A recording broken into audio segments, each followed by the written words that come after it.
শুধুই জঙ্গি হামলা নাকি ভারতের বিরুদ্ধে গভীর ষড়যন্ত্র?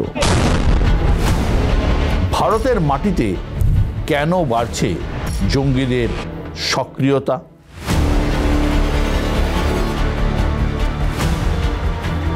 পাকিস্তানে বসে ভারতকে রক্তাক্ত করার পিছনে আসল মাথা কে বা কারা? জৈশ, লস্কর নাকি আসল লোক হচ্ছেন আসিম মুনি?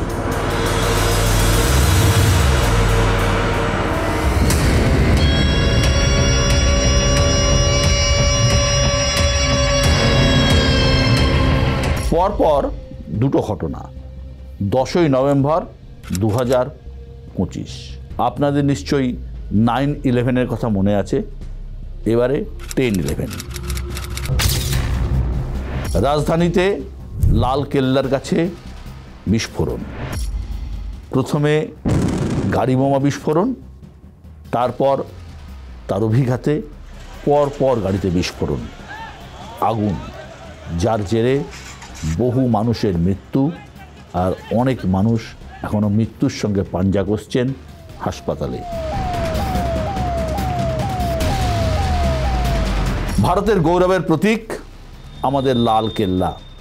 এখান থেকেই ভাষণ দেন প্রধানমন্ত্রী নরেন্দ্র মোদী, আর সেই লাল কেল্লার কাছেই হামলা।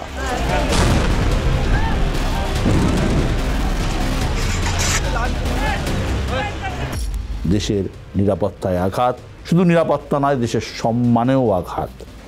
বিদেশের মাটি থেকে বদলার হুঙ্কার দিলেন প্রধানমন্ত্রী।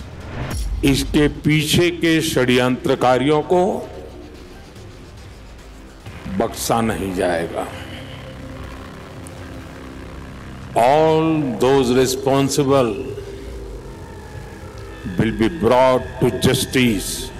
এবার আমরা যদি কয়েক মাস পিছিয়ে যাই, 22 এপ্রিল 2025। शायद मुस्लिम नहीं है, उसने उसको गोली मार दी।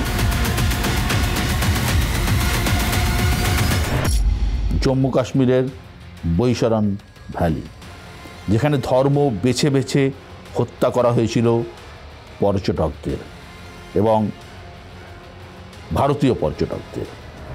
ভাবছেন এই দুটো ঘটনা পাশাপাশি রাখছি কেন? পাশাপাশি রাখছি এই কারণেই, এই দুটো ঘটনা শুধুমাত্র জঙ্গি হামলা নয়, ভারতের বিরুদ্ধে চলা গভীর থেকে গভীর ষড়যন্ত্রের উদাহরণ। পহেলগামের হামলা আমাদের বুঝিয়ে দিয়েছিল কিভাবে সন্ত্রাসকে হাতিয়ার করে ভারতের মাটিতে বিভাজনের বীজ বপন করতে চায় পাকিস্তান, কিভাবে ধর্মের নামে ভেদাভেদ করে লড়িয়ে দিতে চায় আমাদের সমাজকে। একদিকে ভারতের মাটিতে যখন সক্রিয়তা বাড়ছে জঙ্গিদের, তখন পাকিস্তানে ক্ষমতা বাড়ছে আসিম মুনিরের। প্রবল ভারত বিদ্বেষী এই আসিম মুনির এই গল্পের আসল ভিলেন। তিনি পাকিস্তানের সেনাপ্রধান, সেখান থেকে প্রমোশন পেয়ে পাকিস্তানের ইতিহাসে দ্বিতীয় মানুষ যিনি ফিল্ড মার্শাল পদে বসেছেন।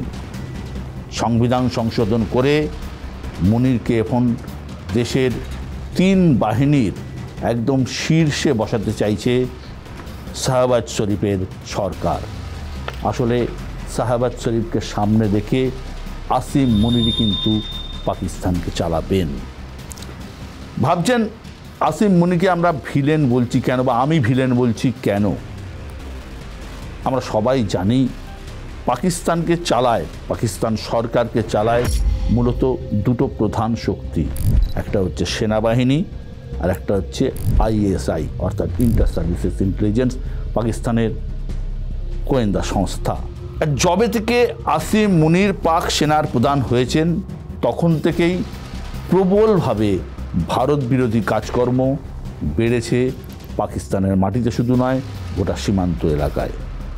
মুনির প্রবলভাবে ভারত বিদ্বেষী। এই আসিম মুনির গত এপ্রিলে পাকিস্তানের একটি সভায় দাঁড়িয়ে প্রকাশ্যে বলেছিলেন, কাশ্মীর পাকিস্তানের গলার শিরা, জুগুলার ভেইন। কোনোদিনও কাশ্মীর তিনি ছাড়বেন না। একই সঙ্গে হিন্দু মুসলমান দুই জাতির ধর্মীয় বিভেদ নিয়েও কটাক্ষ করেছিলেন এই মুনির। মুনিরের এই বক্তব্যের কিছুদিন পরেই বেছে বেছে ধর্ম দেখে বৈশারানে হত্যা করা হয়েছিল নিরীহ পর্যটকদের।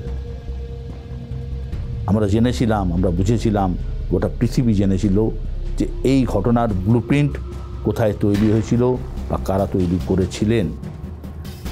এহেন আসিম মুনিরকে প্রমোশন দিয়ে একেবারে ফিল্ড মার্শাল পদে বসিয়েছে পাকিস্তান। কিন্তু এবার যা হচ্ছে তা কিন্তু আরও খারাপ।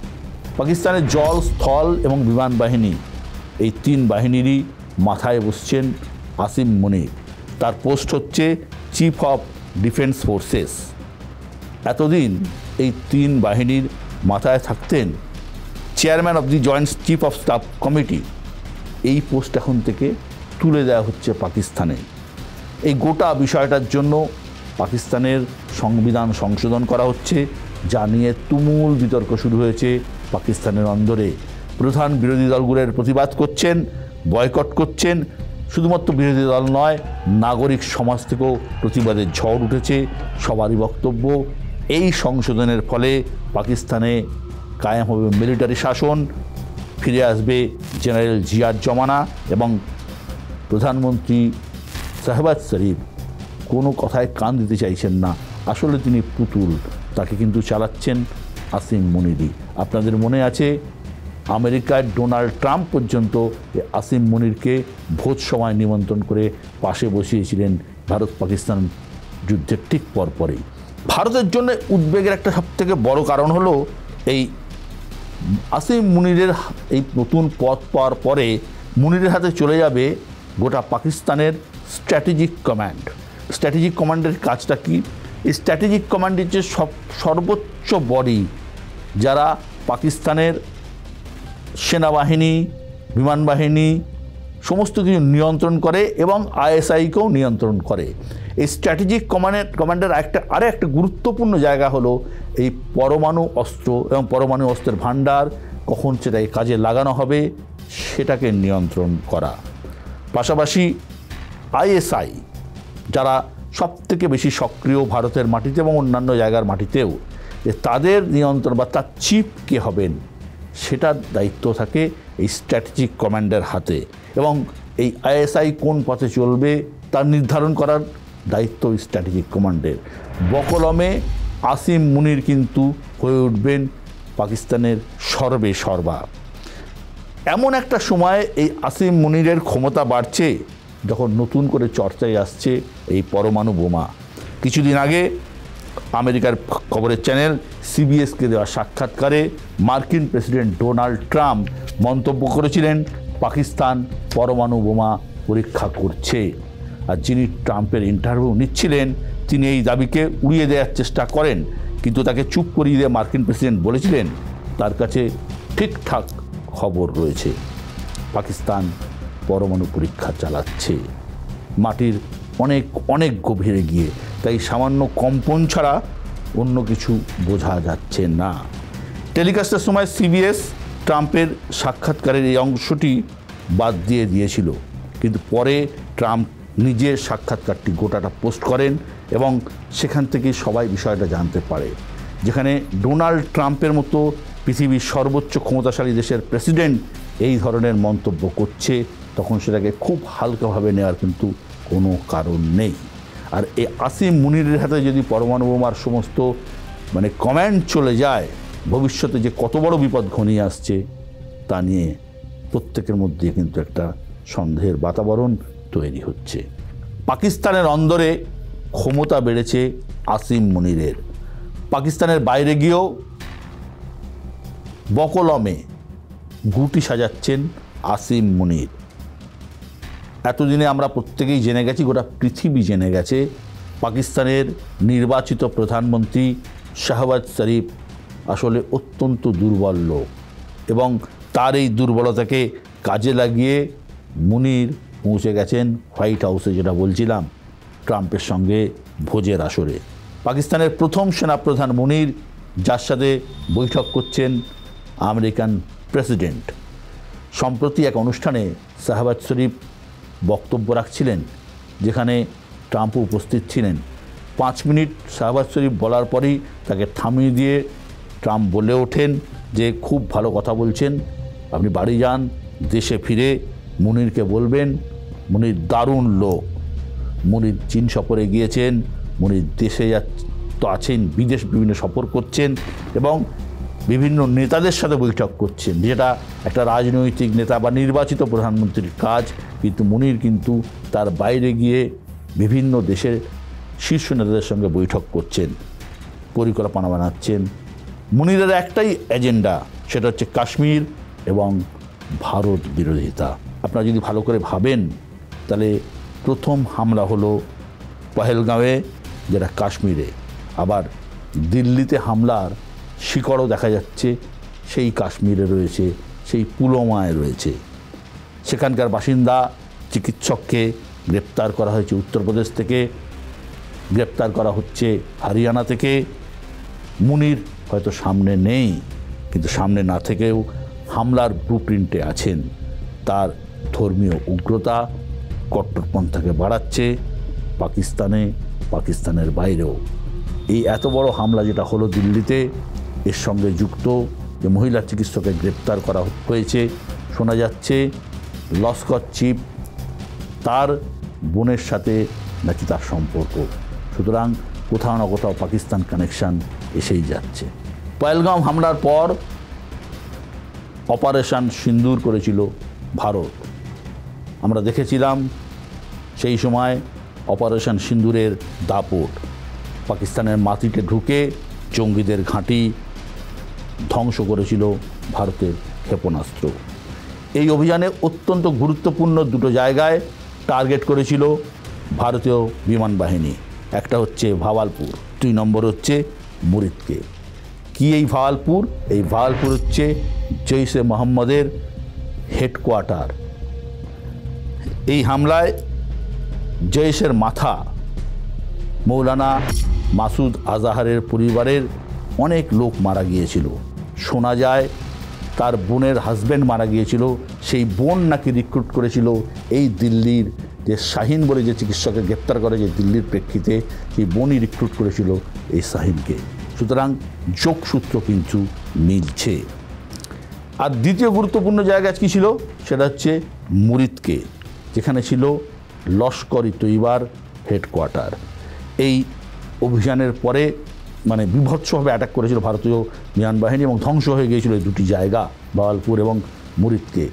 এই হামলার পরে শোনা যায় যে লস্কর তাদের জায়গা হেডকোয়ার্টার অন্য জায়গায় সরিয়ে নিয়েছে, জৈশে মোহাম্মদও তাদের হেডকোয়ার্টার অন্য জায়গায় সরিয়ে নিয়েছে। শোনা যায় অনেক প্রত্যন্ত অঞ্চলে, কেউ কেউ বলছেন জানা নেই, যে খাইবার পাখতুনখোয়ার মতো অঞ্চলে এদের হেডকোয়ার্টার সরে গেছে। সম্প্রতি ভারতে হামলা চালানোর হুমকি দিয়েছেন লস্কর প্রধান হাফিজ সঈদ। লস্কর নাকি এবার বাংলাদেশের মাটিকে কাজে লাগানোর পরিকল্পনা করছে, কারণ আমরা জানি বাংলাদেশে ঢাকার পরিস্থিতি এই মুহূর্তে কী, এবং গোটা বাংলাদেশ এই মুহূর্তে প্রায় প্রশাসকিক অবস্থায় জামাতের হাতে চলে গেছে এবং জামাত তলে তলে পাকিস্তানের সঙ্গে বোঝাপড়া রয়েছে।